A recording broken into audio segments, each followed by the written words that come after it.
Book of Enoch tells the tale of fallen angels and giants reigning over earth in mankind's distant past. The Book of Enoch is the first few chapters of Genesis expanded into an entire book.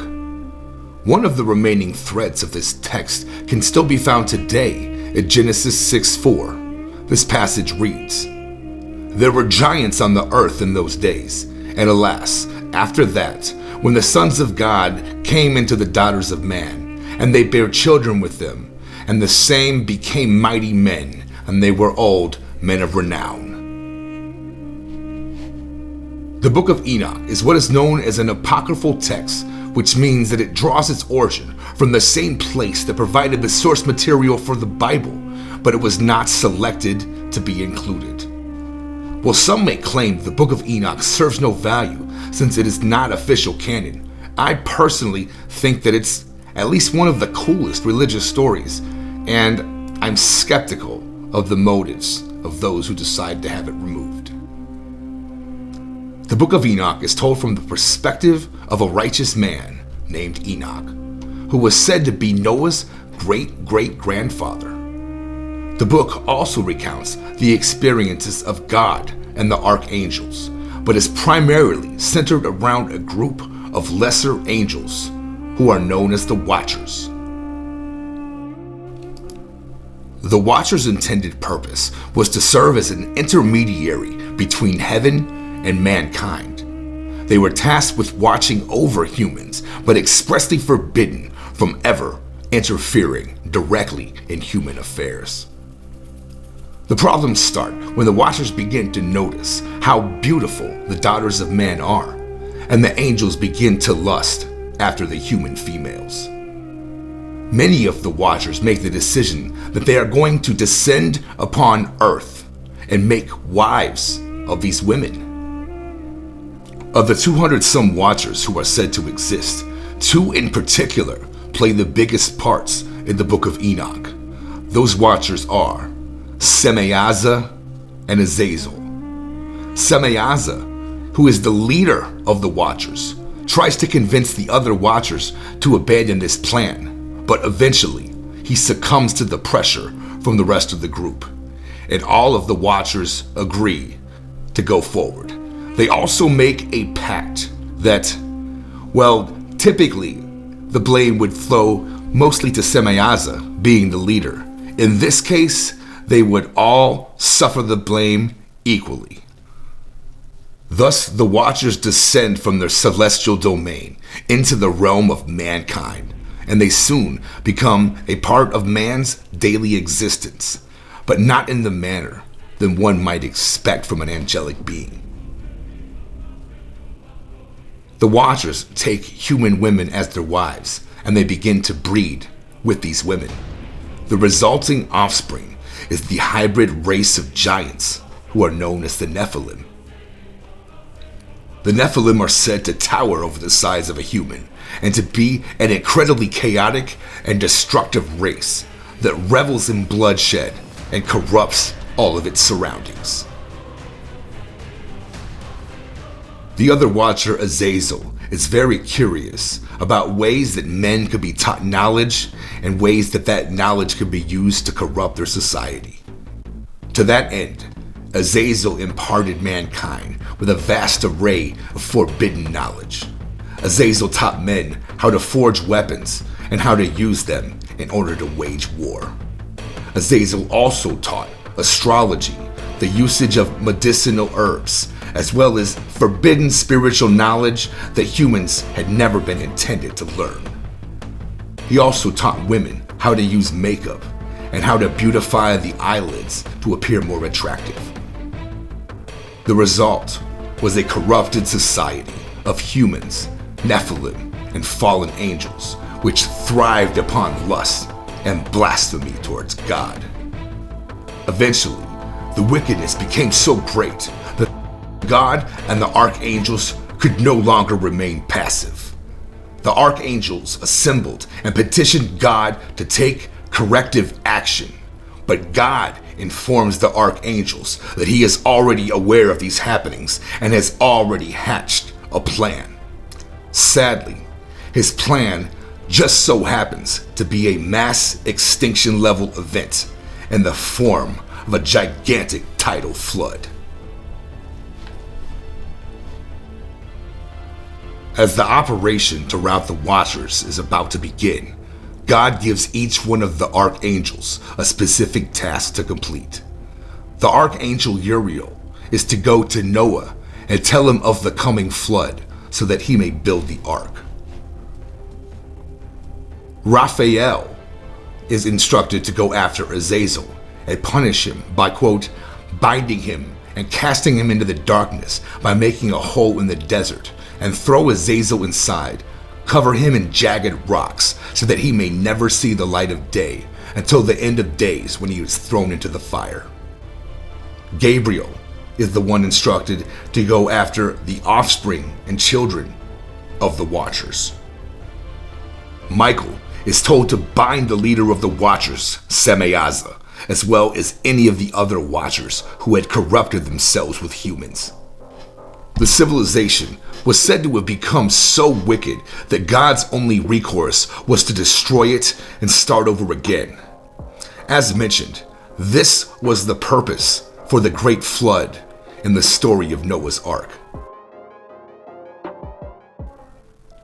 You may also be surprised to find out that Noah's Ark and the Great Flood also existed within a great many other mythologies in nearly every other civilization to come before us. If you've seen my other film on Illuminati and Masonic symbolism, you will know that many famous icons and stories are often symbolic of other less obvious things.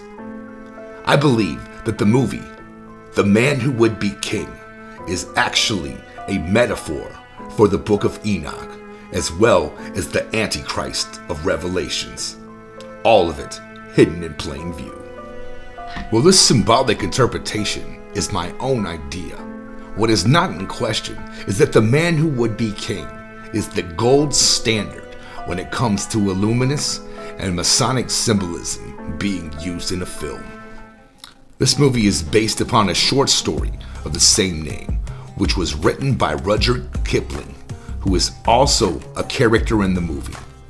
Throughout the film, Kipling never misses a chance to pander to the Freemasons, and the book itself is dedicated to Freemasonry. Just what is Masonry, Kipling? Oh, it's an ancient order dedicated to the brotherhood of man under the all-seeing eye of God. Some audacious scholars can even trace it back to the builders of Solomon's temple. The Man Who Would Be King centers around Danny and Peachy, played by Sean Connery and Michael Caine, who are two former soldiers turned fleeing criminals of the British Empire. They make a plan to travel to the country of Kafiristan and become kings. Before setting out, Peachy and Danny create a contract that states that until they accomplish all of their business in Kafiristan, that neither one of them will indulge themselves with women or alcohol. This matter is being settled. Look at any liquor, nor any woman, black, white or brown. Talk with dignity and discretion, and if one of us gets into trouble, the other one will stay by. After a perilous journey, the duo reaches Kafiristan, only to witness a tribe of masked savages, calling themselves the Devils, who are attacking a separate tribe. Peachy and Danny train the tribal people in the ways of modern warfare. During one of their battles, Danny is struck with an arrow, which is deflected and never actually pierces his skin, but appears to the primitive tribals as though Danny has survived a fatal wound, and thus both tribes fall down, worshiping him as a god. During his wedding ceremony, he is bitten by his would-be bride and attacked by the locals. Everything being exposed, the tribe captures Danny, who is thrown down into a sand pit that is said to be almost bottomless. Peachy is severely burned, but manages to survive for some unknown reason. My theory is that this story is a composite between the Book of Enoch and the Antichrist of Revelations. I believe that Danny and Peachy are actually symbolic of Semeiaza and Azazel from the Book of Enoch. And keeping in line with this theme, Danny is also symbolic of the Antichrist.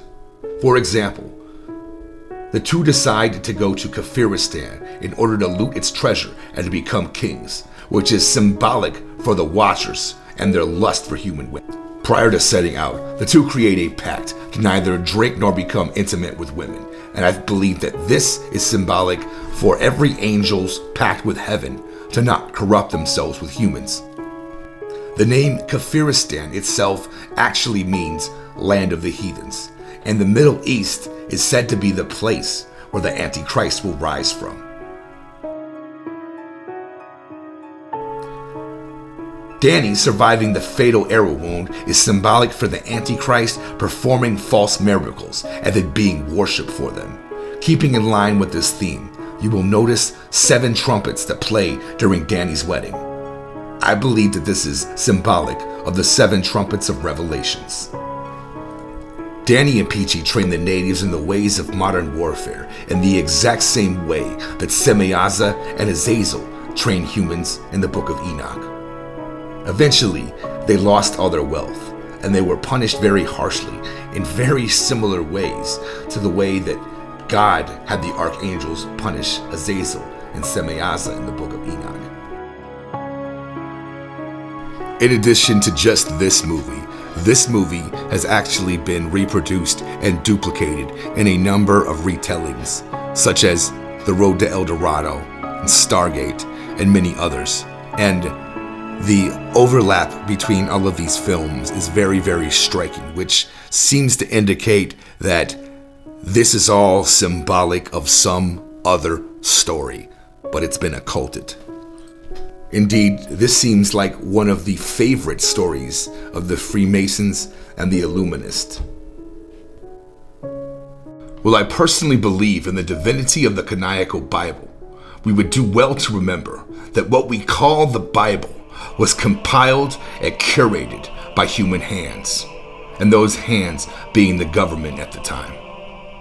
It's possible that the arrangement that resulted was made to serve the needs of the church rather than what God had intended. We would not even possess the full Book of Enoch text if someone had not decided to preserve it and had it not been discovered within the Dead Sea Scrolls in the 1950s. I have a theory that, rather than a form of religion or mythology, that perhaps the Book of Enoch is actually a completely alternate timeline of history, and perhaps this history was replaced by a false one. Perhaps similar to the reoccurrence of the flood myths, something like the events in the Book of Enoch actually happened in mankind's past. And perhaps this is such an important story that while it was banned for the masses, it was preserved by a small elite who wanted it out of the hands of the masses. Perhaps this is the reason why this story was baked into The Man Who Would Be King and all of its retellings. By the way, I've expanded on it a lot, but a lot of this work is inspired by Rice and Toxin, all of his stuff. So definitely check out his channel if you want to know more about the various retellings of the story.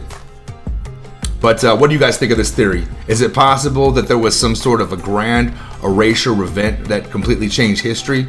Or am I just tilting at windmills here? Let me know in the comments below.